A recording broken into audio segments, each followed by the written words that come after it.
Good evening. What a wonderful turnout. Thank you all for being here this evening, and welcome to Schreiner University. If you've not yet met, my name is Distel. I'm a biologist here, and I am excited is not quite the right word, but I am in many ways excited to have this group and this panel to present this evening at the Texas Water Symposium. I have a little bit to say about the Water Symposium itself. And panelists, you can come on up. You can find your seats and get comfortable. Texas Water Symposium is a partnership between the Hill Country Alliance, Texas Public Radio, and Schreiner University. Since 2007, it's hard to believe it's been that long. The series has provided perspectives from policymakers, scientists, water resource specialists, regional leaders on various water topics. Each session is free and open to the public, and it includes expert panel discussions with opportunities for audience Q&A. The events are recorded and aired on Texas Public Radio, and this event will be aired within the month. The conversation tonight will last approximately 1 hour, and we'll hold all questions until the end, and then we'll open it up for audience participation. Please note that the questions and answers at the end are also recorded, and they will be broadcast. So please moderate yourselves. If you have a question at the end, we have a microphone here in front. We'd like you to come up and ask the question into the microphone, both so everyone in the room can hear you and so that so TPR can record it. This is a rather unusual Texas Water Symposium. We don't have a panel of policymakers here. We have a panel of folks who on July 4th and July 5th were out in the mud, getting themselves dirty and making a difference. And they didn't do it because it was their job. They did it because this is their community. And I'm really glad to have this crew to talk with us. I think if you've been to Texas Water Symposium events in the past, I think it's fair to say these folks deserve some real credit for getting up here because a lot of this is still pretty raw. And I think it's good to be patient with them. If they get a little emotional, that's understandable. One of the people who has been in numerous community conversations about the flood since July 4th has gotten dirty up to their armpits day after day and has been an absolute champion of getting things handled, both from the administrative perspective and answering folks' questions and from the hard work perspective, is the director of Riverside Nature Center, Becky Etzler, who I have seen myself working 25-hour days through July and August and into September, both to make sure that the Nature Center was available to this community again, because it took a lot of damage, but also to make sure that this community felt seen after the flood and educated. So I'm very excited to turn the microphone over to our moderator for tonight, Becky Etzler.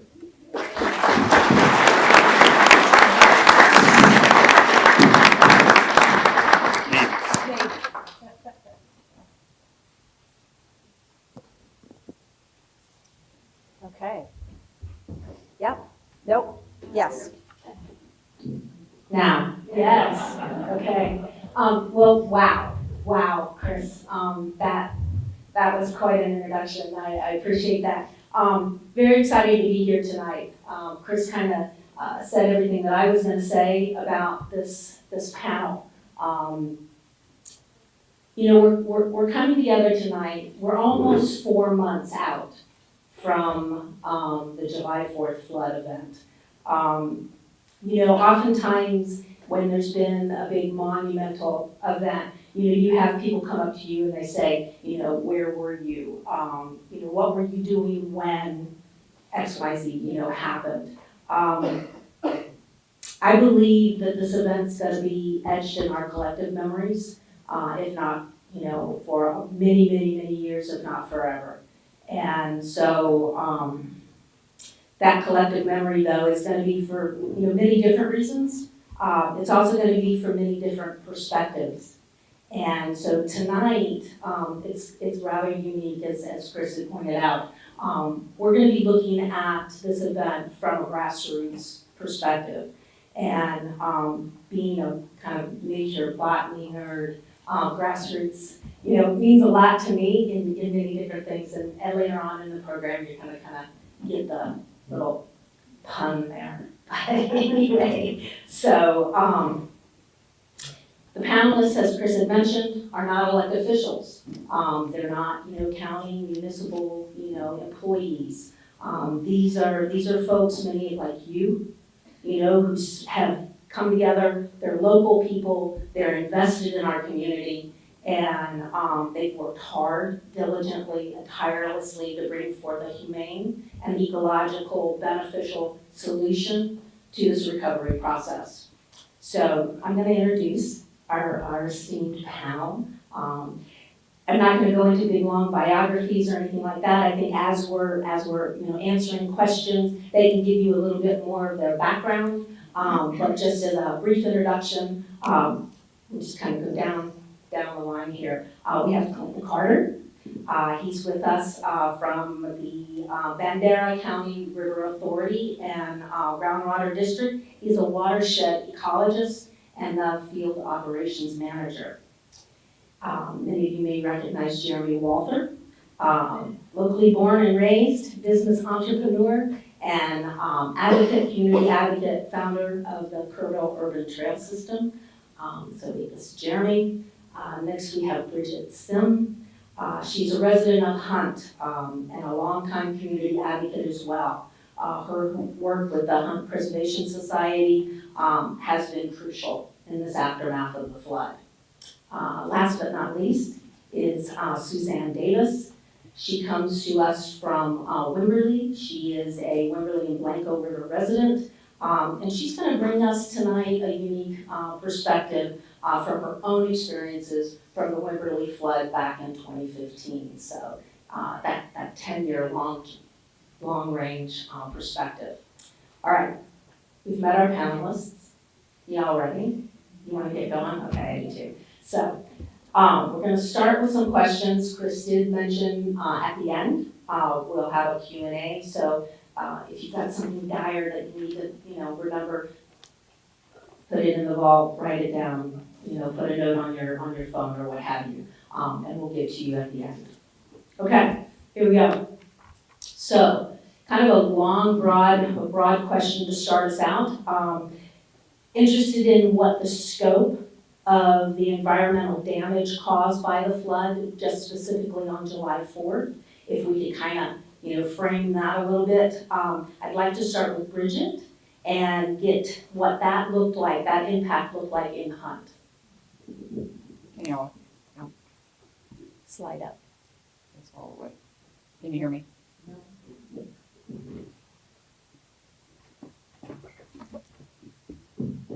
There you go.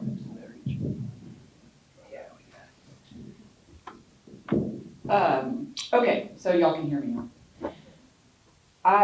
When they first asked me to write about this, I will say that there were some very simple words that came to mind.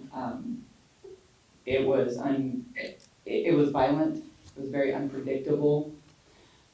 It was incomprehensible. It was something that we'd never seen before. Many of us that live out that way have been through numerous floods. This was something very, very different. When the floodwaters actually did recede, some of the things that were very apparent: collapsed banks, uprooted trees, destroyed river crossings, the roads were impassable, eroded land that's still eroding today, big gravel banks, huge trees gone. Slowly thereafter, and we started to recognize that the water actually receded a lot quicker than normal. It went down a lot faster than what you're going to hear Jeremy say, but the aftermath of just the swath of how big it was really, really overwhelming.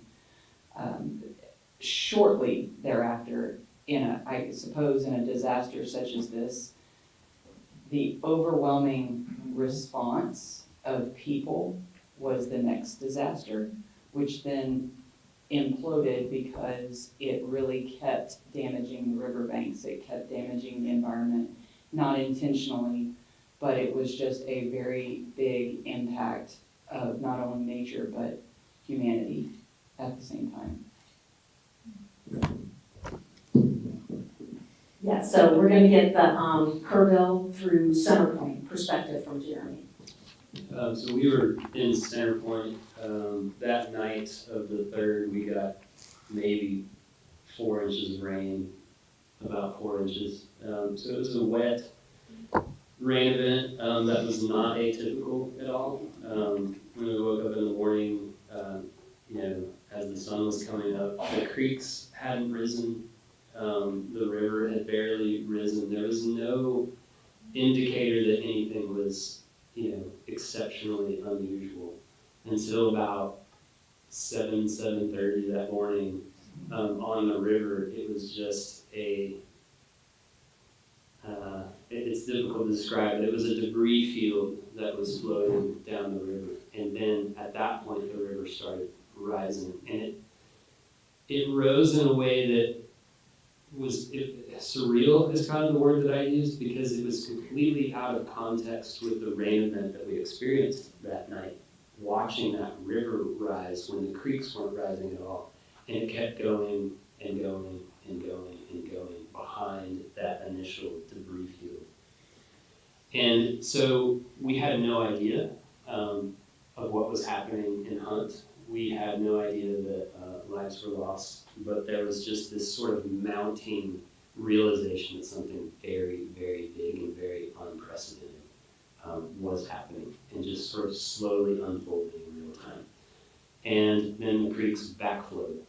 The river got so high that it entered Quinlan Creek, and it entered Birdie Creek, and it entered Turtle Creek, and flowed backwards because the river level was so high and those creeks weren't. And so the debris field in those creeks was kind of unusual, because in the main river channel, you see the trees bend down all the way to the ground. But in the creeks, it was a different type of debris field, something that many of us have never really seen before. But it's when you look back and we in Center Point were experiencing this, and some of us were reaching out to our friends in Hunt, just as sort of a neighborly gesture, without having any idea that they weren't getting our texts, that they might not have had their houses because the destruction in Center Point was so different than it was in Hunt. So we're talking about,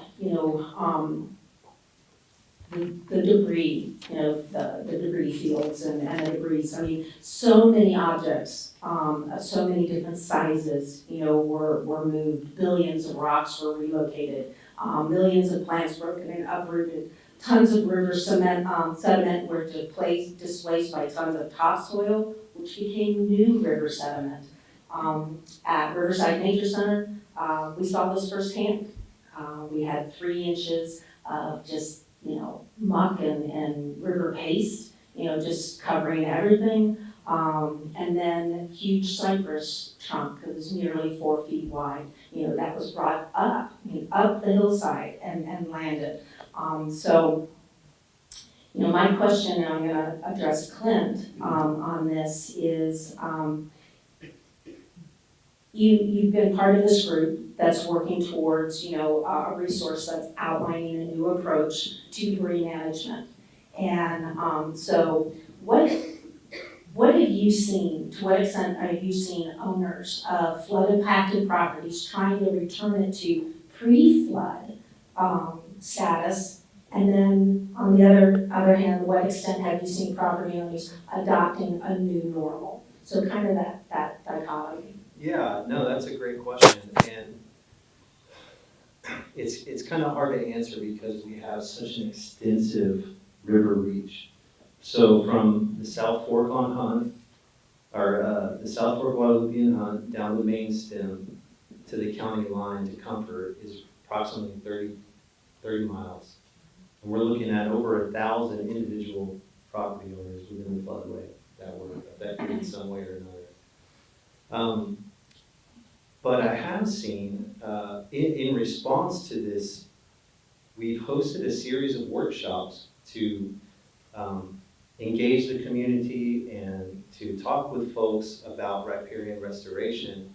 And during those workshops, UGRA put up a sign-up sheet for folks to sign up for technical landowner consultations and for site visits. And so far, we've had about 40 plus landowners who are either interested in adopting best management practices or have adopted best management practices. And I know that doesn't sound like a lot when you compare it to 1,000, different property owners, but it's a great start. Sure. And I'm hoping that through continued conversations like this and future workshops that we can continue to grow those numbers. So Suzanne, did you see, sort of in that sense in Wimberley, I mean, the extent of property owners, what extent were they adopting either that new normal or were they trying to return their properties to a pre-flood status? Were you seeing something similar to that or? Well, the instinct is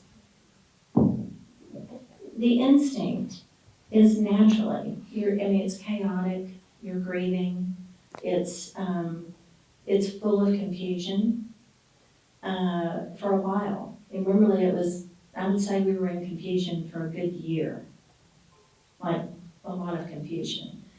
In terms of who was doing what, the bureaucracy, we talked a little bit about that, well-intended, but it's hard sometimes to navigate what you're supposed to be doing when.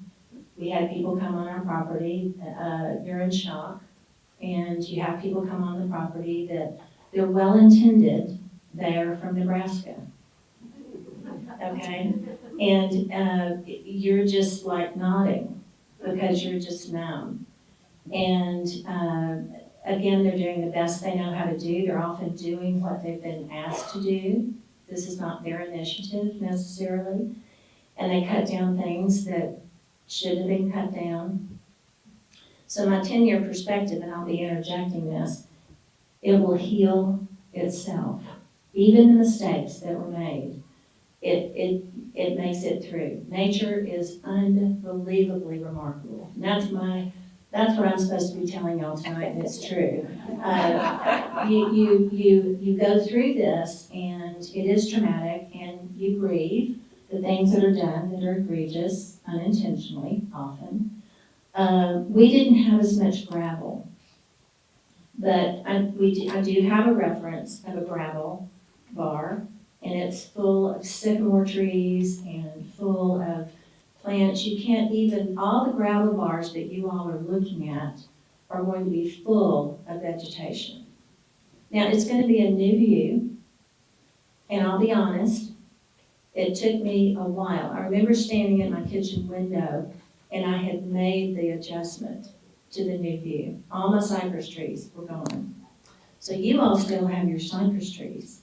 We, in Wimberley, up and down the river from Blanco, we were Blanco down all the way down to San Marcos.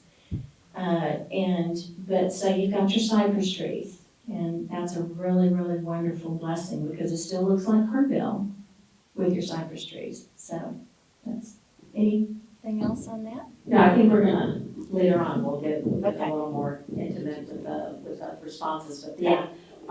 Okay, so we're talking about the debris still. Let's say I'm a property owner and I ended up with piles of dead trees and branches, all of this coarse woody material on my riverbank. And, I've heard kind of both sides of the story. These tree trunks and all of these root balls and things like that, becoming potential hazards. I mean, the next flood, are these gonna go, rushing down and cause havoc, downstream? But then I hear, oh no, this is needed. You need to keep that woody debris. So that's what's gonna, stabilize the bank. So Clint, again, if I can, prevail upon you, is there any benefit in keeping this woody material? Is there any benefit from removing it? Great question. I hate to hear this when I speak with ecologists, and I hate to say it myself. but it depends. Yeah, that's right. It depends. It's site-specific, right? And a lot of it depends on individual land use goals. What are your goals for your land? But I will say, just in general terms, if woody debris deposited from the flood, if it's not posing an immediate hazard, such as suspended or broken trees overhead, and it's not prohibiting you from accessing your area of the stream or anything along those lines, sometimes, most often, the best thing that we can do is to leave it be. Because there are quite a bit of benefits to woody debris and organic material. I don't know if we want to go into that right now, but there are benefits to leaving organic material on the landscape that was deposited by the flood, because this flood that we experienced was catastrophic. It resulted in large-scale, system-wide floodplain stripping and scraping and removal of centuries-old mature canopy trees. It makes sense that a watershed that produces this much woody material needs much wood to restore itself. Yeah, please, Jeremy, Alright. yeah, add on to that. Clint has been just an incredible resource for us as we approach now looking at river restoration. He did I'm going to totally steal this from you, but he did a geospatial analysis of imagery before the flood and after the flood. And right after the flood, NOAA sent out planes, and they were giving us really high resolution aerial photography of the entire Guadalupe River. And so you can really hone in on that, and I'm really just stealing this from you. I feel myself doing it, but it's good to understand how much woody debris was actually generated. So what was the vegetation like before the flood, and then what was the vegetation like immediately after the flood? And in your analysis, you're looking at upwards of 50% vegetation loss for the entire 30-mile stretch. Right. So think about that. Every other tree, every other blade of grass, every other shrub that used to be there before the flood the very next day was taken down. Yeah. It wasn't removed, it was taken down. And when you look at things as an ecologist on a geological scale, those kind of things happened long before humans were around in this area. That river is very, very old, and those kind of cycles have happened numerous times. And there is a natural succession that happens that rivers contain the knowledge to recover themselves, and they rely on that vegetation crack and fall down in order to rebuild themselves. So one of the, I'll call it horrific, and because that's how I feel, and I'm not the only one, but to watch the response that didn't stop for months in how we managed that woody debris was very painful and very disturbing to watch, because the very first response to debris cleanup was priority one is search and rescue. We need to get this debris out of the way so that search and rescue crews can access the water, and hope to God we find survivors. Anything you have to do, you do. And as that transitioned, there was no pause. There was no stopping and changing the approach to woody debris removal. It stayed on that same level. It was in 10th gear for months. And the last numbers are pushing 2 million cubic yards of woody debris removed from that 30-mile stretch of the Guadalupe River. Completely removed. Yeah. And so when you're removing those building blocks, you're removing the river's ability to heal itself, is our snapshot perspective of humans, because we only live so long. And in my kind of, in Kay Graham and Justin Graham over here, we all experience this together in Center Point of just witnessing the eraser come in, and not from natural causes. It was a man-made decision to do that. But then you have folks like Clint, and you have this influx of ecologists, geologists, horticulturalists, people that look at things from a much bigger scale than we folks do, us normal folks do. And their perspective wasn't, you guys are screwed, at all. They said, this is okay. As Suzanne says, the recovery will happen. Look, it's already happening. And when you look down close, you do start to see those early succession plants come up. You do start to see colonizer plants. And some of them are invasives. And you fret about that. And you worry that, oh my gosh, the giant cane is going to take over the entire river. The vitex is going to take it all over. They serve a role as well. Those invasive species can serve a role as well in maintaining the bank to prevent future erosion. We're going to get a rain this weekend. What's going to happen if we get 2 inches of rain and there is 0 on the banks? It's just gravel and dirt. So some of those invasive species will serve a role, a natural role in protecting the river. And so as Clint says, and it's not a cop-out, it's site-specific. What do we do? How do we respond? There is no one answer at all.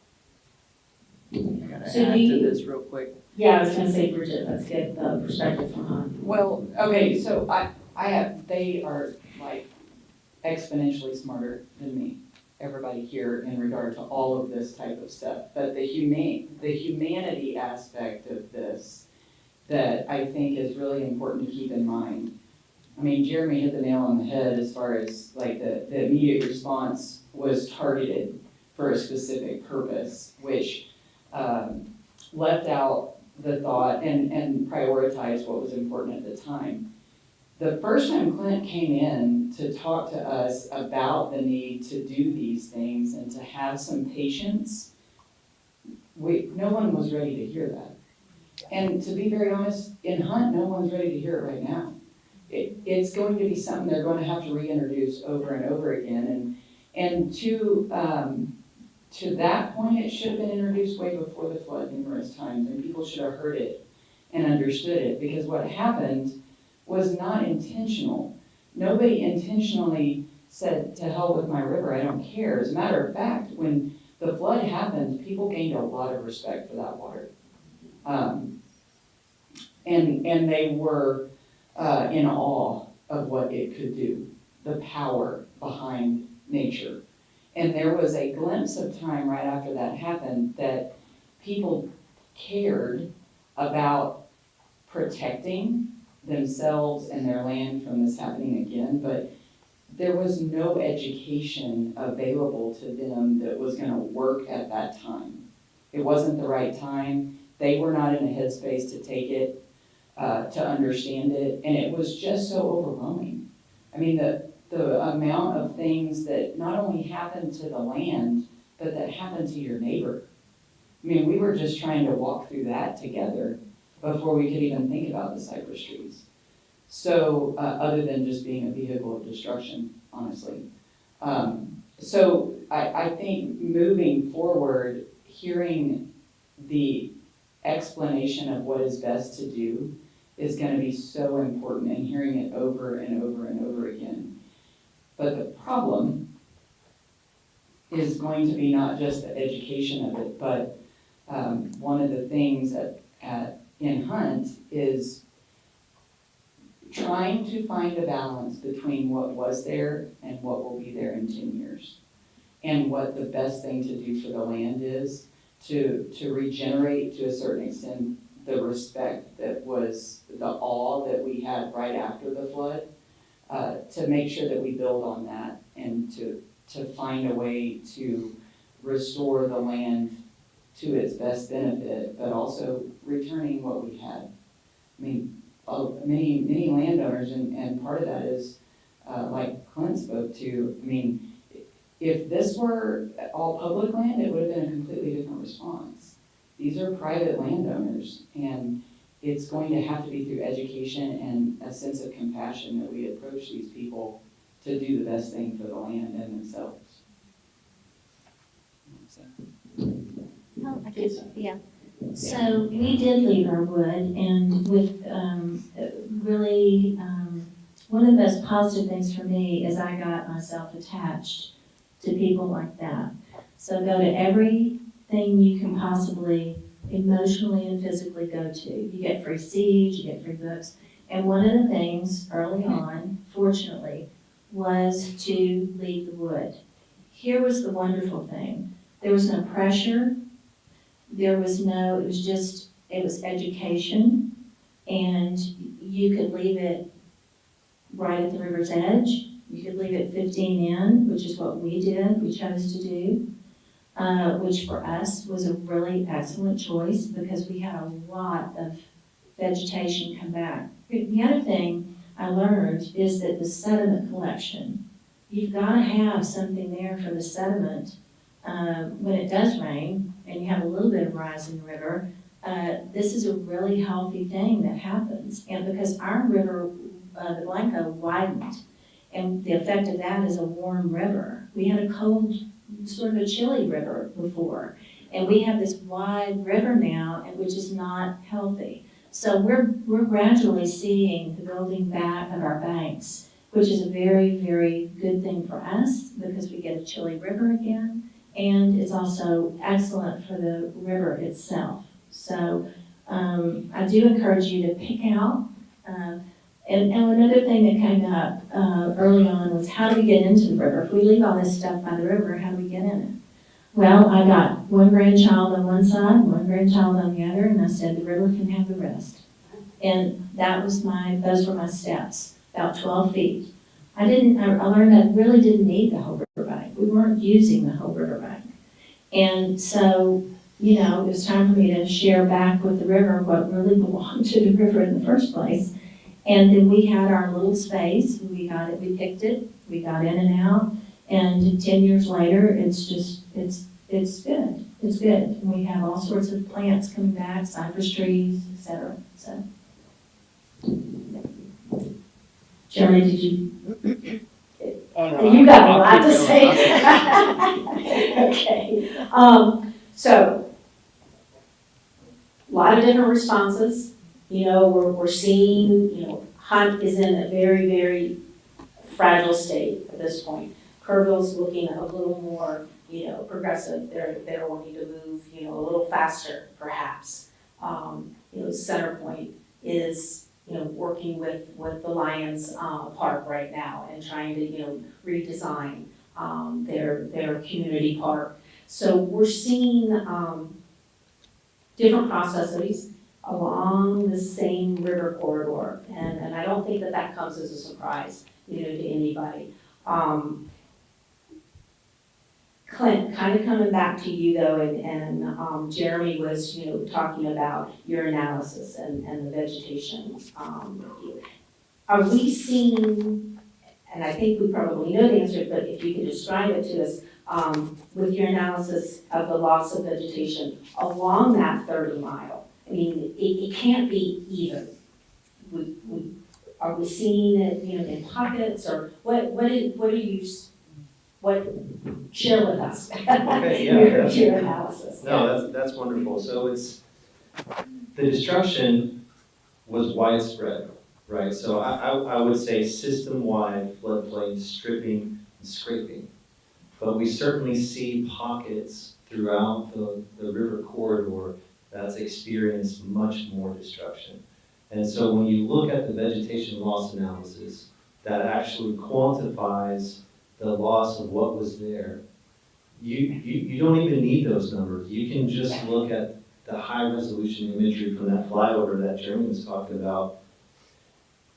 What we've seen on the whole scale, right, the 30-mile reach, we're looking at about a 52% loss, which equates to about 820 acres of vegetation that was lost within the floodway.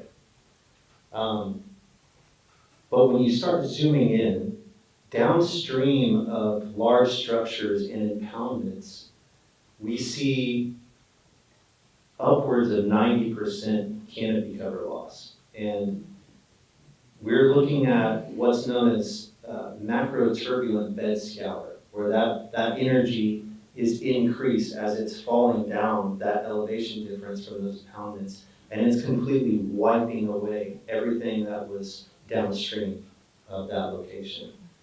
And conversely, upstream of the impoundments seem to have been affected much less. And then, of course, we have our meanders and our point bars and our cut banks that all have different responses to erosion. We see a lot of aggregation, degradation processes that are picking up material and transporting them downstream and depositing them. So it's not uniform. And so when I talk about 52% loss, some folks are surprised by that number, and they think that it should be way higher.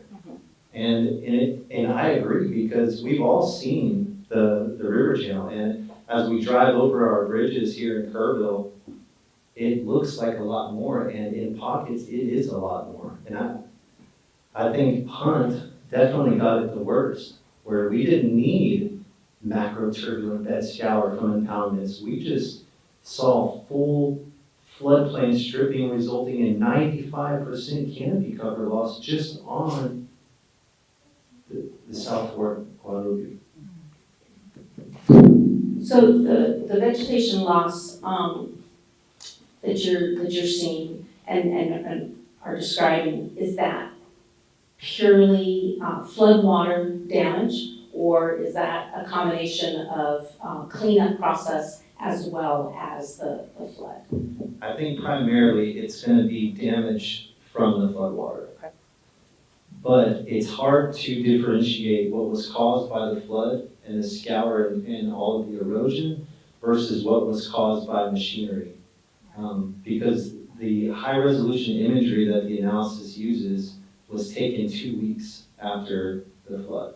So there may be some machine, responsibility for that, but it's hard to differentiate. Okay, well, thank you. We talk a lot about, the response and recovery and cleanup.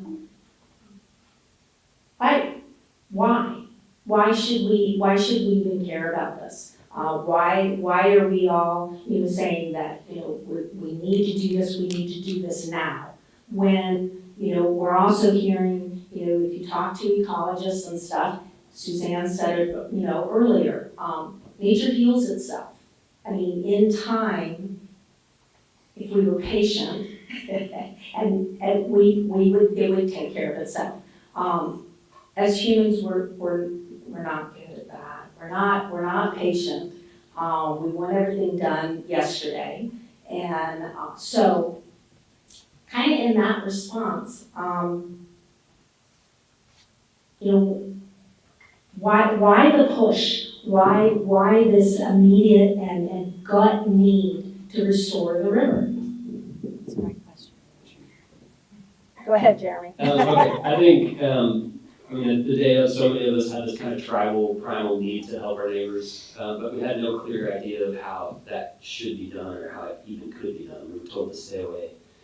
And when you think about, this level of catastrophic damage, as all of us, and you said it, I think there's no question that this event will stick, in our minds and in our fabric as a community for probably passed down to generations, I think. So that is a traumatic event. Even if you didn't lose your home and you didn't lose a family member, there still is a trauma that we all experienced in our own ways on some level. And if we don't take some kind of, if we're not given an opportunity to take an active role in the healing of that, then we aren't going to heal properly as a community, as individuals. And we're not search and rescue folks. We weren't able to dive into that river and help save people, but we do have an opportunity to begin thinking about our river as one of the most important assets that we all have as a community. And you can look at it from an economic development perspective, you can look at it from a tourism perspective, you can look at it from a a spiritual perspective, however you want, the river, we are tied to the river. And unfortunately, for 200 years of existence, the river has taken a back seat. It's been in the trunk, actually, for a lot of existence of this community. So there is this opportunity to change that, to make the river front and center, as Bridget said, to respect its power, to respect its ability for us to connect to things that are larger than ourselves. But the need to fix is, number one, we don't want to see destruction, and we don't want to see reminders of this traumatic event. We want that erased, and I think that's natural. But how we go about after that, that is where the opportunity lies. And so it's slowly building a culture around the river to recognize that the river is important. And so why it matters is we all love the river trail. We all love the river trail for different reasons. We like to recreate on the river trail. But if you look at the function of the river trail as an ecological asset before the flood, it had kind of a limited function. It was a concrete path that goes through the woods. And those woods are suffering from previous disturbance, other floods, compaction, foot traffic, you name it. There was not a ton of management and resources devoted to managing those lands along the river trail. So what if, in our need as a community to be a part of the healing process, what if we could all jump in and be a part of bringing the river trail back not only to its original function, but to a much higher function in the way that we use it, in what we experience as we're using the river trail, but also the ecological function of the river trail.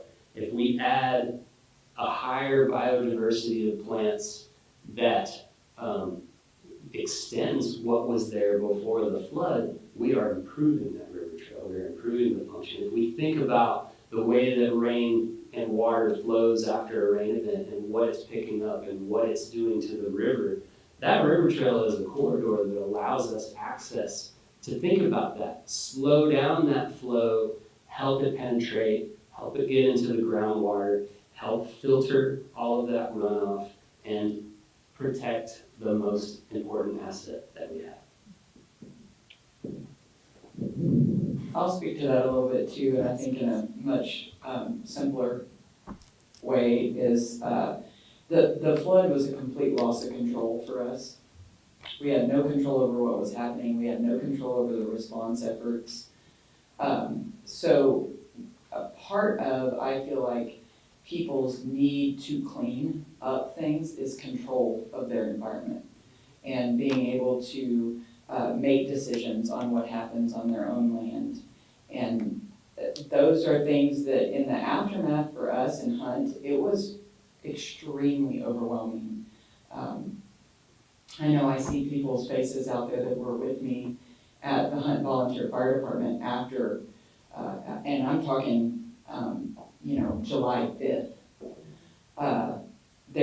At one point we were experiencing around 500 volunteers a day coming through there. There's one road in, one road out.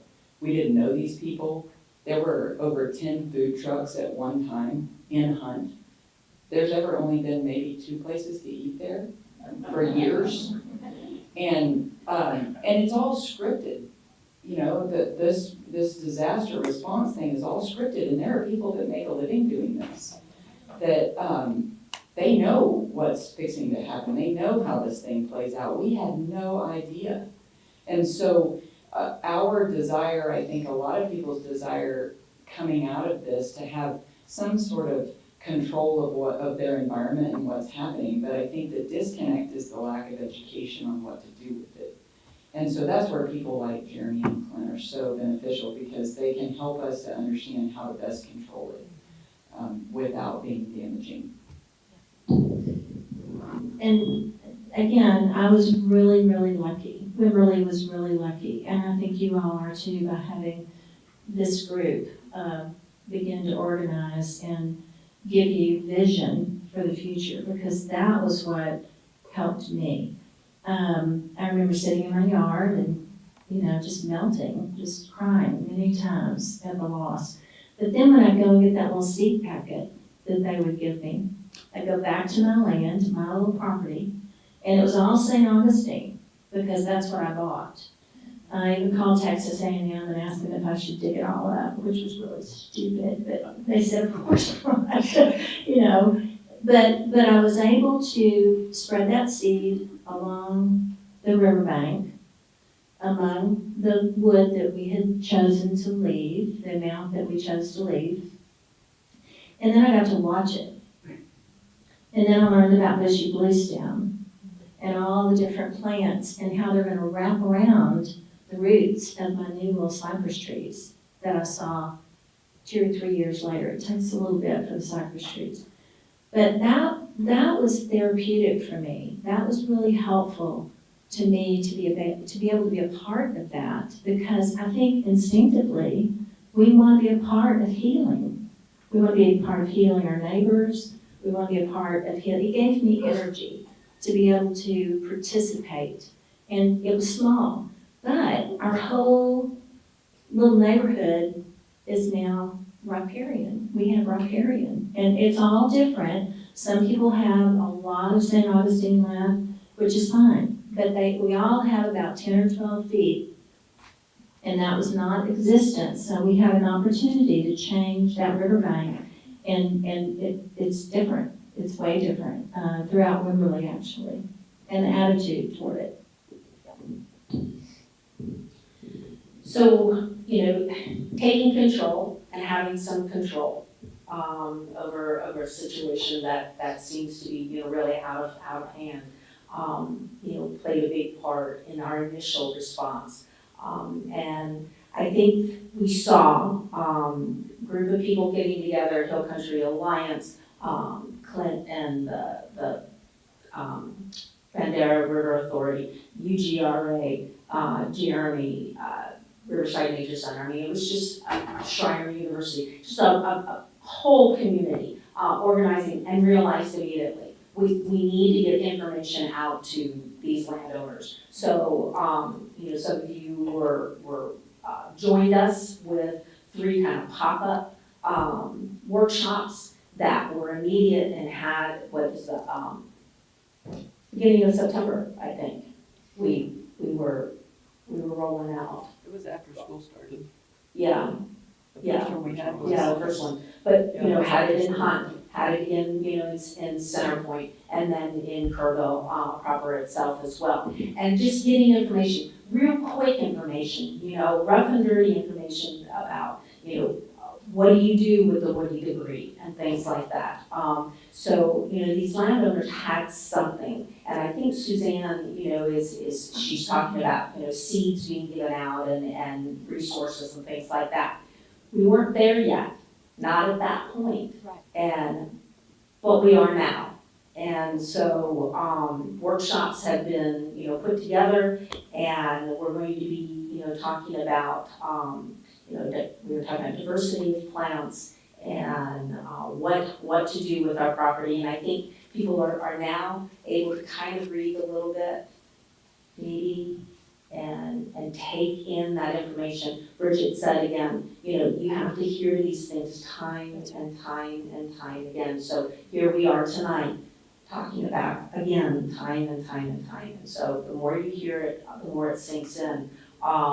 Suzanne's, she's talking about the similar situation in Wimberley back in 2015, that, Hill Country Alliance and several of your organizations, Texas Master Naturalists, Texas Parks and Wildlife have been integral in all of this, coming in and having workshops and providing information. So I think we're seeing, similarities between, our communities. Suzanne, if you can talk just a little bit about kind of that gradual building of relationships between our grassroots folks, it's you folks, it's other people on the ground, it's all of these people up here, and your local officials, county, municipal, and business owners as well. Yeah, and that's huge. It's just huge. And we've had an opportunity to talk about that in terms of your recovering economy. You really, really need each other, and you need to form a true community. And we are at a place now that our mayor, I can go to Jim and I can talk with him about riparian. That's huge, huge. Nobody even knew what that word was practically before the flood, you know? And we talked about today, ripa means bank, by the way. We looked it up today. I didn't know either. And it's just the simple things, and then being able to talk with them. They have their priorities, and then gradually we stopped talking about they and us, and the environmental groups have their priorities. I was a new master naturalist, thank goodness, because I had moved from Houston and knew nothing. And it was just wonderful to be able to go to these resource meetings, and our city council people were there as well. And then Hill Country Alliance, they have participated in a cohort. That was huge. Encourage your administrative people, your city people, encourage them to learn about these issues. Because in the end, I'm gonna say this, we are now really, really well placed to work together to face our next challenge, which is water. You see, we've come through the flood, and the flood was our thing that really brought us together and helped us learn about the land and how important, as Jeremy said, you need that river for this community. And that really became clear in Wimberley. We wouldn't have the shops without the river. There is no economy without the river. It's just a little place, you know.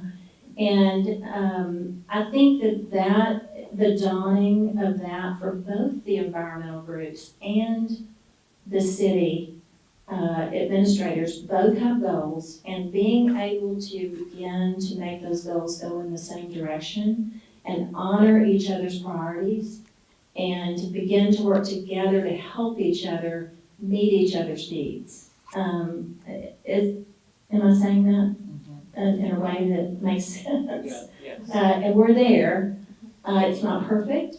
We've got people, and so it's never perfect as long as you've got people. But we're able to have conversations because we now have a new language that we are speaking together. If that makes sense. Yeah.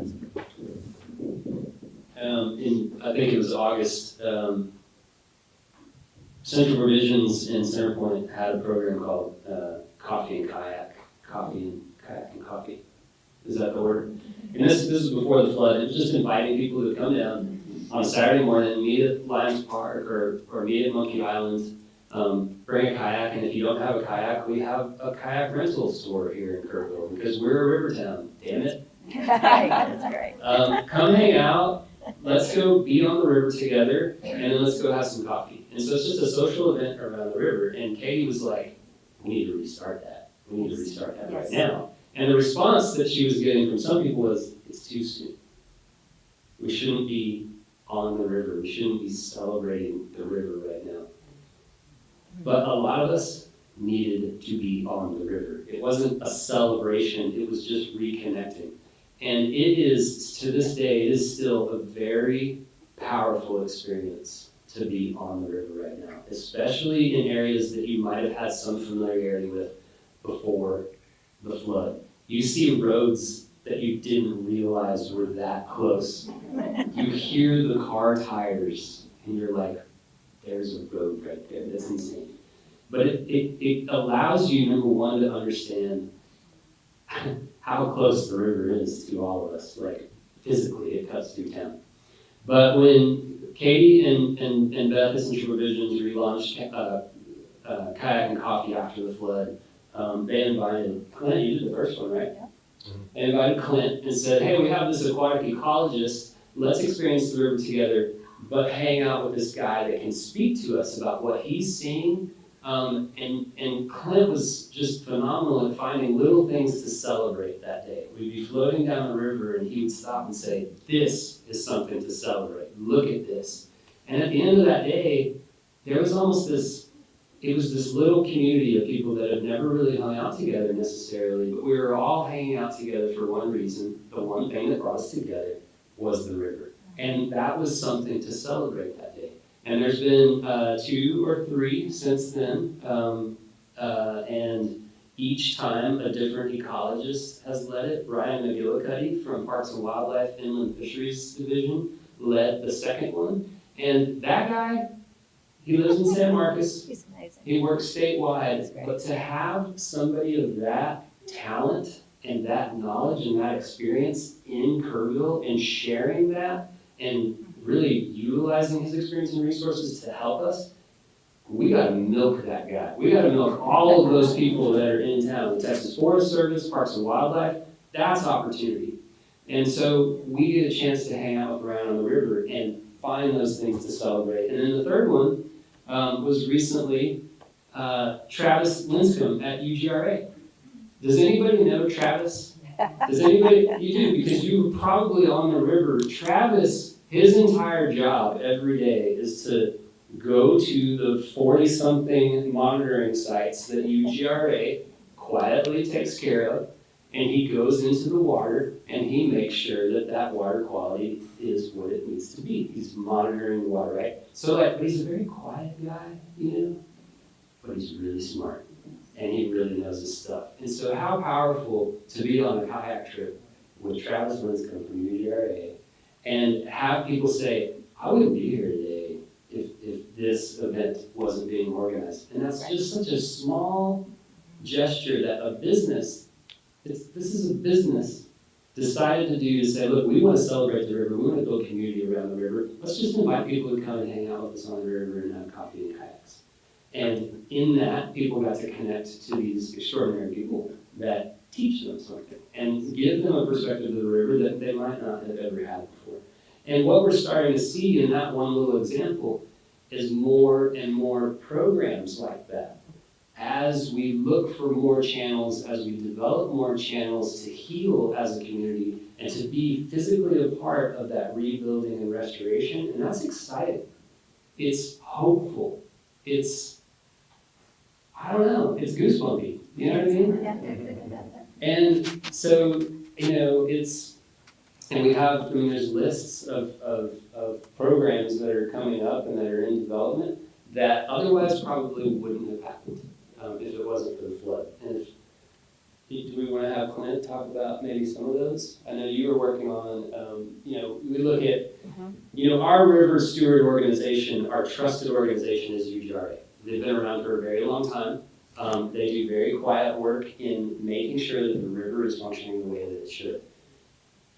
Did anybody know that both the north and the south fork of the Guadalupe River are impaired? They have elevated E. coli levels. This happened in 2020. It was entered on the impaired list as a troubled water body because of elevated E. coli levels. If we say, does anybody know that? Every single hand should be raised. We should all know that. We should all know that, and we should all be inspired to want to do something about that and to support our River Steward organization, UGRA, and Riverside Nature Center, who are doing those things to protect those critical assets.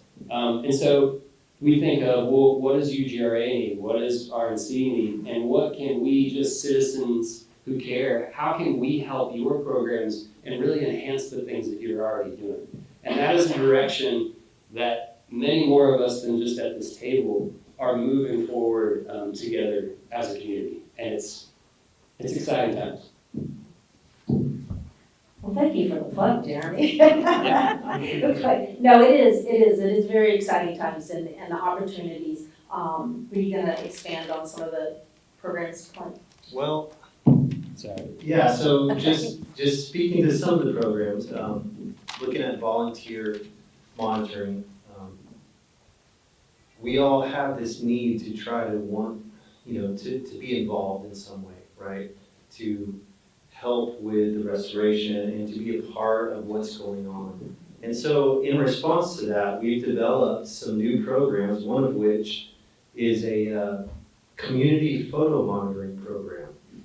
I think that's incredibly important and incredibly powerful to be able to document the ecological succession and natural regeneration of our river, whether we're looking at active restoration through tree plantings and plantings of grasses and seeds, or we're just leaving it alone and letting it recover on its own. Restoration programs have happened often. Rivers flood often, disturbances happen. But one of the biggest components that's missing from these restoration projects is long-term monitoring. Being able to determine what was the outcome of all of this effort and all this energy that went into this restoration project. It seems to start out with a lot of momentum and a lot of, everybody's on the same page. But then after a while, it kind of slowly fades off and the monitoring component seems to be lacking. So in an effort to help in that regard and to empower our community to be involved, to have a voice of the river, we've developed this photo monitoring program. It's a free survey. You can scan it with a QR code. And the idea is to go to your favorite spot on the river or creek or wherever you like to go and be immersed in the environment and take your photos, preferably over time. But it also has a field observations portion to where it asks you a series of questions and prompts that kind of puts your mind in the environment, looking at species composition or looking at ground cover or looking at the color of the water, right? Or trying to look out for invasive species and document those. So it's engaging, it's educational, it's immersive, but also that data is going to a centralized location to be stored and to be used by researchers and practitioners to assist in the recovery process. So I say all that to say this, be on the lookout for that photo monitoring program. It'll be coming out very soon. It's very exciting. One thing we didn't do, and I wish we had done this at the very beginning, we're gonna go back to, grade school. Just by a show of hands, how many of you are actual river property owners, or if you were directly impacted, your property and such, directly impacted by the flood? Okay, so quite a few of you. So tonight, we brought this panel together to bring a unique, perspective. And I think that, we're hearing a lot of different emotions, from everybody, which, is reasonable and understandable. But there's an underlying theme that I hope you guys were picking up, and that's opportunity. This is a great opportunity for our communities to, and I hate to use the word reimagine, but you keep hearing that over and over again. But, along the river trail, majestic cypress trees all along, the whole river corridor, they are still there. But, what was missing all of these years was that next generation. So all of these ancient trees, that we did lose, we don't have that next generation. Yet, exactly, yet. So this is our opportunity. It's not only an opportunity, but it's hope. And so nature does heal itself, but we can give it a hand, and we can help it along, and we can nurture it. We're going to do that through doing the monitoring network. Those that raised your hand, look out for that, because you are who we need on this network. Citizen science. It's just integral and it's critical to our recovery. Upcoming workshops, we've got specifically, these are the landowner workshops. Suzanne was talking about in Wimberley, they were held. Hill Country Alliance and several other organizations, have come together and are developing these, again, in the three locations in Hunt, in Kerrville, and also in Center Point. Out front, there was cards with QR codes that you can go up, just use your phone, and it takes you straight to the registration. So again, specifically for landowners, we're going to be providing key information on what you can do for your property, as well as providing you with some tools and materials, seeds and plants that you can get yourself started, on recovery. Together, we've got a river long-term recovery group. Oh gosh, and it's huge. What, Jeremy, there's gotta be 30 people sitting in that at any one time. I think at one point there was, I think 16 committees that were developed to Yeah. recur together, each focusing on an area. It could be housing, it could be tourism, arts and culture, businesses. Right. And then there was one dedicated to the river, and I'm told there's something like a total of 80-something volunteers across those 16 committees. I swear to God, half of them are on the river committee. I think so. I think so. It feels like I it's think too so. big of a group, but it's been incredibly active the last couple of months. One of the really cool projects that is happening as we speak, the San Antonio Botanical Garden has committed a multi-million-dollar project where they're coming into Kerr County. They're collecting seeds from cypress trees, from sycamores. They wish they could find more cottonwoods and more diversity of mature trees, but they're identifying trees that they can safely collect seed from. They're taking those seeds and sending them to 14 or 15 different regional growers who are propagating those seeds into saplings, and then they're bringing those saplings back to within a very close range of where those specific seeds were collected from. And so this is their way of kind of maintaining the genetic integrity of the trees that do remain and get a jump start on making sure that they have a chance to regrow. And they're committing over 50,000 trees to be replanted. They have arborists, they were here today in Hunt, climbing trees to harvest seeds that are ripening right now.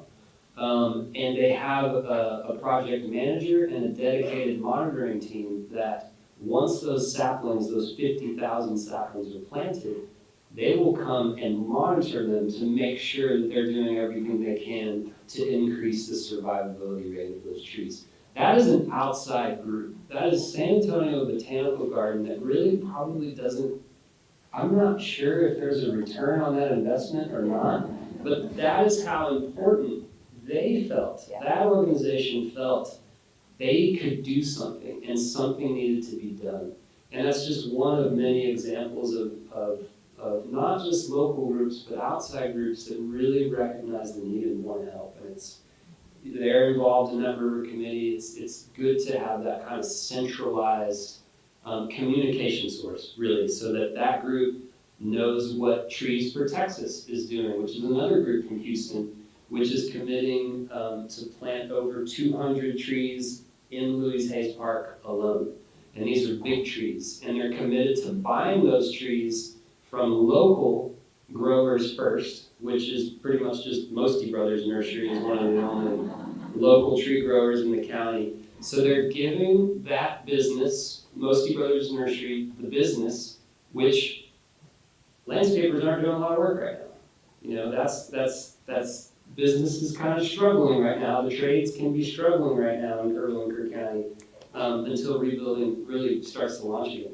So that's a way of injecting some money into the community. It's a way of replanting Louise Hayes Park.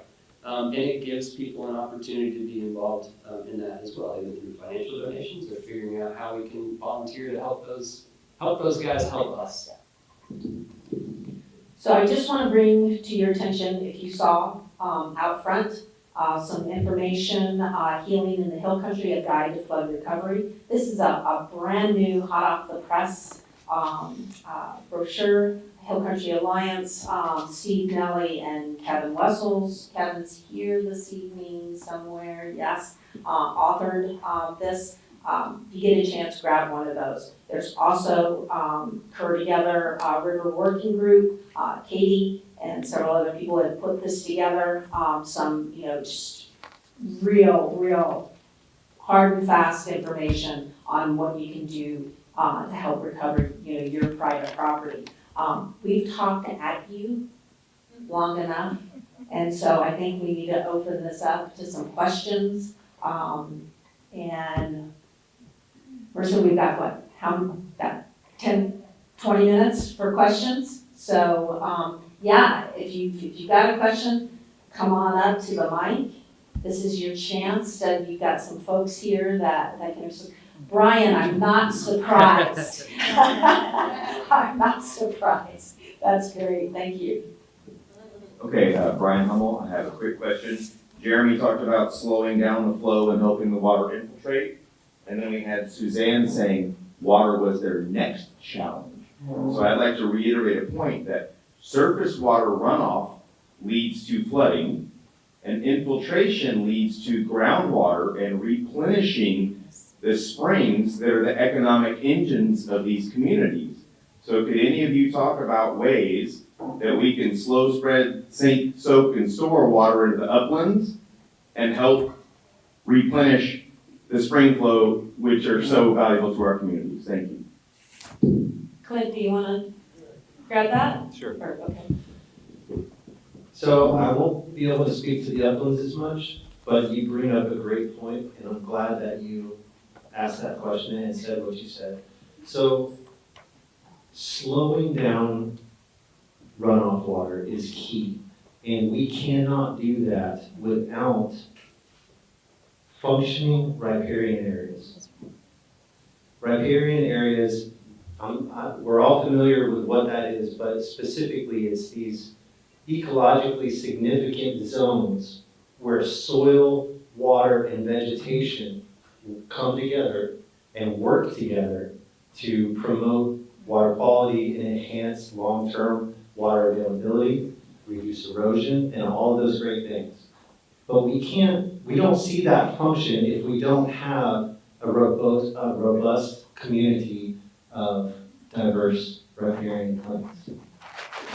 We can also do the same thing with woody material. We can use woody material to trap overland flow, trap that sediment from entering straight into the stream and promote that groundwater infiltration. And by doing that, we're helping to build up soil health. We're helping to increase natural recruitment of our native seed banks. We're also providing cover and protective cover from herbivory, from deer and other predators. So in my mind, what this gentleman is talking about, I see exactly the functional components of a healthy riparian area for that. Suzanne, you wanted to add? Yes, please.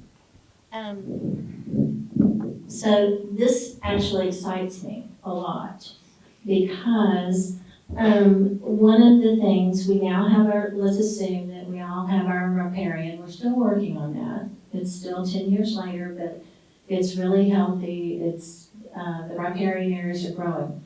One of the things that we are now looking to address, and through our Master Naturalist program, we have a program called HELM. And I'm sorry, I forget the initials, but I'm terrible at that. But it's a group that goes around to properties that are in the uplands. And one of their goals is to teach people there how they are affecting the flood. Because I live on the river, and it is full of sediment. Guess where the sediment comes from? It comes from up there. So we're gradually expanding our whole ecological conversation to try and include the whole community, not just people living by the river, so that people can understand that everybody, whether you live in the hills or by the river or whatever, you are impacting that body of water. And you have certain things that you can do. So our house in particular, the house next door to us, was not there the next day. And we ended up buying the property about a year later. It just became clear that, and we have a meadow. And that meadow, we have lots of people out, you're all invited. If you come to Wimberley, figure out my phone number and come see our property. I'll give you a tour. And Ryan actually was my teacher in my backyard. He and Daniel came and we did tours for people up and down our property. And you too can do that. You can have friends over for coffee, wine and cheese is preferable. And you can say, this is what it looked like, have pictures, and then you can just leave little tours of your property. You don't have to be an expert. I was not. I was just enthusiastic and convinced. But the uplands is absolutely something that Wimberley right now, that is our next frontier. But because of the flood, we're able to begin to have those conversations and people are getting it. They're kind of, oh yeah, that might be a problem not to have grass on the hill, you know? And all that water rushes down. And when you have the deep-rooted grasses, the water slows down, help me with this, Clint, and it sinks down. That was my little memory thing. It slows down and it sinks down, and then not as much goes in the river. The river gets what it needs, right? Yeah. And then if anyone has other questions about maintaining uplands using very low-tech, easily accessible resources, talk to Mr. Justin Graham at Vanderbilt Farm. He can talk to you for hours about it. Yes, sir. Chris Hansen, just to mention a couple of other resources. Pete Van Dyke at Drop Proof Texas, and Hill Country Alliance has a great publication called Hillside Stewardship. If you live in the uplands and you want to slow down and sink water, he's got it right there. That is an excellent document, so it's a good resource. Thank you, Chris. That's good. Thanks, Chris. Can I ask a quick question? Are I just these wanna are add these online? another Consideration on slowing the flow of water. Think about impervious cover, Yes. especially upland. If you're rushing that water down, take away as much of the cover that doesn't absorb any water. A short point, that's something that all of us can do wherever we live. Think about that. Thank you, Diane, that's a great point. Do you have a question? Hello, I'm Austin Kelly. I'm a plant ecologist and watershed specialist through A&M and ecological consulting. And I worry about one of the main things I've seen along the river being an issue that I foresee it growing is the fact that there's so many invasive plants coming in. Yeah. And like you mentioned, they do sort of have a place. Working with invasives, I know they don't have a place here. Where a native one could do so much better. But I see it as a problem because it's unprecedented how much invasive plants we're getting. And every year we get more and more invasive cover, and this has been the only thing I've seen growing back at this speed on this river. Yeah. So are there any plans in place to fight some of these invasives, or what sort of monitoring is taking place beyond what you mentioned? And what are we going to do to stop them? Well, I do know that just this week, and Shelby's leaving, but UGRA has the Healthy Creeks initiatives, and there was a Run the Max spraying that was going on. At least I knew it was down below Riverside Nature Center, and so. Some of the invasives, yes, are being addressed, but, as Jeremy pointed out, and I know that, there's several other people and stuff, Steve Nelly being one of them,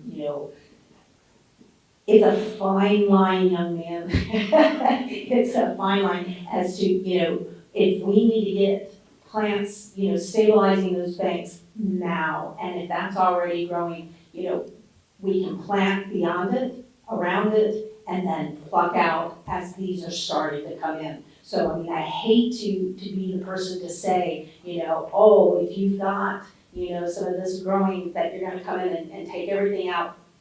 But you need to be able to put something in its place. I think that's, we're kind of all in agreement on that. Suzanne, did you wanna? Yes, We had that. I mean, it was just nothing but invasives, and it's very discouraging. And we had just solid, almost, it felt like solid Johnson grass. And I love plants. I do not like that plant. And over time, I read a research project. You all disagree with me if this is, but it kind of worked. We planted the gamma grass. Eastern. Yeah. Thank you. Yes, we planted that. That will, eventually it's tall and it'll compete. And so we would just plant, you just go in and you just start planting that in and amongst it.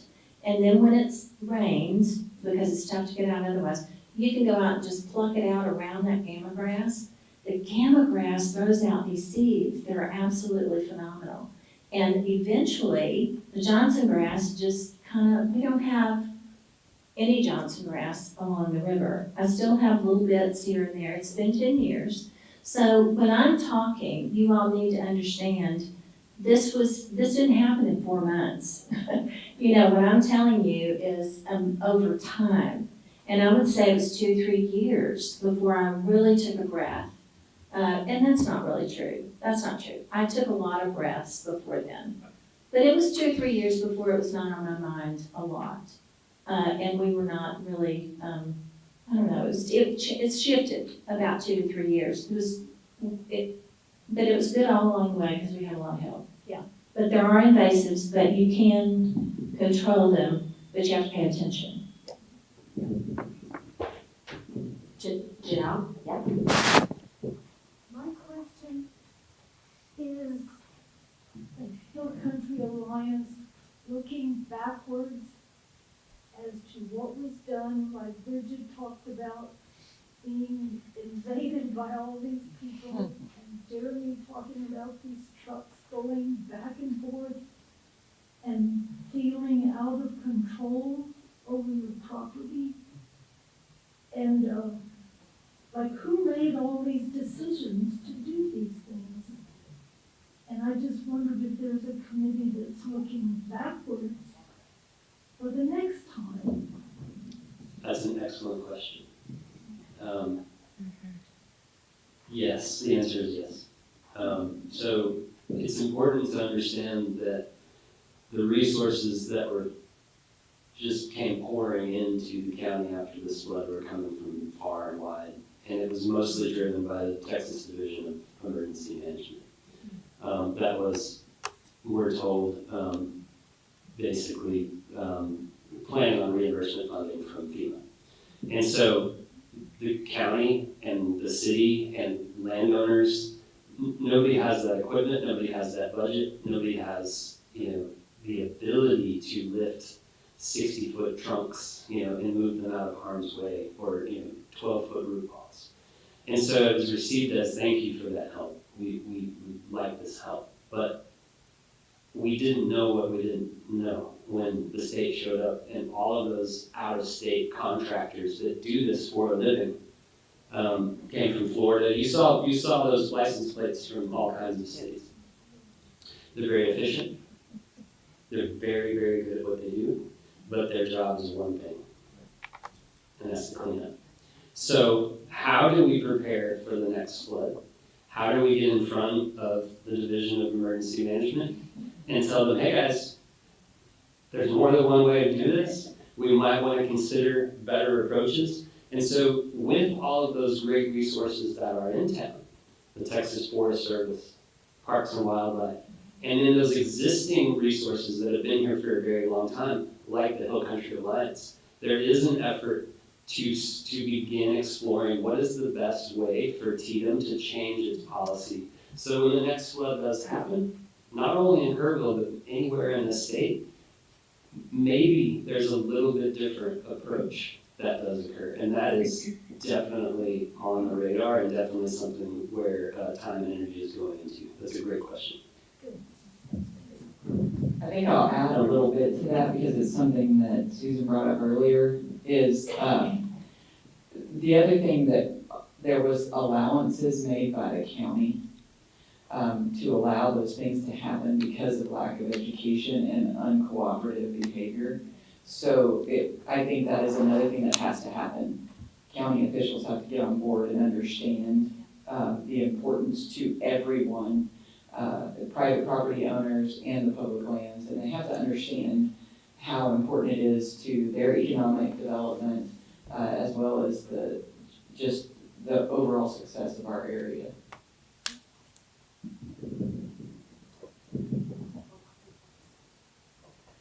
Okay, hi, my name is Shelby, I'm from UGRA. I just want to say two things real quick because they've been mentioned while I've been here. The first thing is, like Becky was saying, if you have Arundodonax, giant cane, giant weed on your property, please reach out to either Texas Parks and Wildlife or us. There's a program where during the summer we spray it and we treat it, and we can get you involved in that. It's a totally free program, and we're always looking to sign people up. So you can visit our offices, give us a call, shoot me an email. We will definitely get you signed up for that. And the second thing I wanted to add real quick was, Jeremy mentioned that the North Fork and the South Fork are both on the impaired list, which is definitely true. I just wanted to clarify they're on there not for bacteria, but for fish community and macrobenthid community. Thank you. Sorry. Which is pedantic, but I'm here, so I had to say it. Thank you for the correction. That's what I mean. We should already know that. need the experts. Hi, guys. Great program. I'm short. What have we learned from the past? I mean, this flood was the latest flood. We've had floods for hundreds of years. The one that nobody even remembers, was still the most recent memory, was supposed to be the worst, was 1932. There were others in the 70s and the 80s. What was happening then? Did people come out the way they did this time to help? No. Did we learn any lessons? Are we better than they, or have we forgotten? No one is alive, not even Kerrville Snodgrass, who lived to over 100, who might have helped us.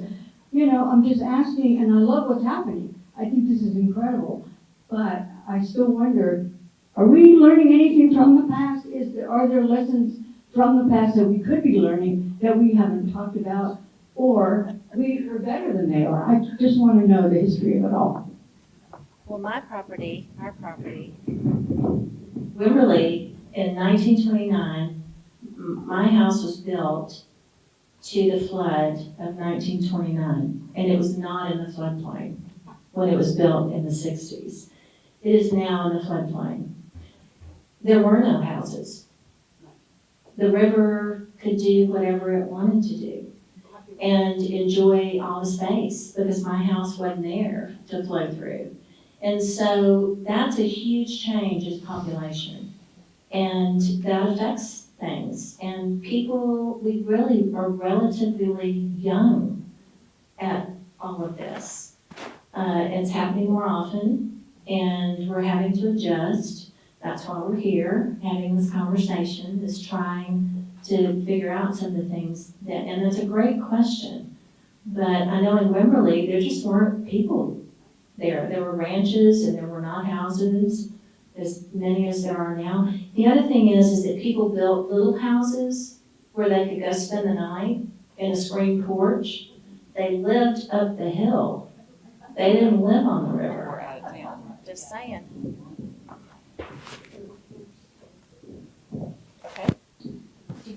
Yeah. Hi, I'm Becky Cobb, and I live in a little town between Hunt and Kerrville called Ingram. We live on the river. My question is, with all this debris removal and the shredding of all the debris that's been going on in Hunt particularly, what's happening to the material that is being shredded? You talk about how it would be good to have some ground cover or some cover along the stones along the river. Our riverfront is scoured. There's very little material left. Some of us have made sure that we keep it, not everybody. But is there any chance that some of that material can be distributed to lay down on the riverbank so that it might prevent some of it, or is that? Might be the most logical question that anyone could possibly Yes. ask. Yes. Good job. We've been asking that same question for months. And the answer is always, you don't want that, it's trash. The answer is, that's unclean. And that it's contaminated. And when the question was, well, what is it contaminated with? What tests do you have to show that contamination? Those answers never came. And so we did take some samples to a lab in San Antonio. And this is not a scientific test because we only took 2 or 3 samples, not thousands of samples that would be required to really truly test this. And there was, in our little tiny test, no indication that there was contamination. But there's still a chance for that. There's a chance for all kinds of nasty stuff to be in there. Is it manageable? Absolutely. Is it valuable? Absolutely. But that's one of the policy changes that we feel is really important that needs to happen on a state level. So to answer your question, there's not much mulch left. They move so fast and we're so quick about it, but the rest of it is going to the exact same place that the first 1.5 million cubic yards went, and that is to a commercial compost facility, actually a variety of them in the San Antonio and Austin area. They'll be processed. Somebody's going to make some, sure, but good for that business. And maybe as we're replanting over the years and we need mulch, we'll go buy the mulch back that was sourced from that same wave of green material. And maybe they'll donate it back to us if we ask nicely. Yeah, possibility. Okay, did Lee have one real quick question? Okay. Hi, I'm Lee Burton with Save Texas Streams, and I had, first of all, my uncle's 101, he remembers the 32 flood. He grew up here, so I'm gonna ask that question tonight. Yes? I know. He knows everybody. Everybody knows him. In any case, I have a question, just given the nature of my job, and we're trying to research this, that if you look on the radar, without getting in the weeds here, but the North Fork, South Fork got roughly the same amount of rain in the watershed, somewhere 12, 14 inches, but obviously the damage was far worse on the South Fork. Is there a reason why, in terms of hydrology and what we could look for in the future to protect that? Did it come down faster? I know it's a smaller watershed on the South Fork, but it's excessive, the damage there compared to North Fork. And then secondly is, I think the answer to this is no, but we work on helping people maintain riparian areas to mitigate flood damage, just like you were talking about. I wouldn't think in this case that had much to do with the damage because of the development along the river, but I want to hear your comments about that if you think it, by chance, made it worse in any areas.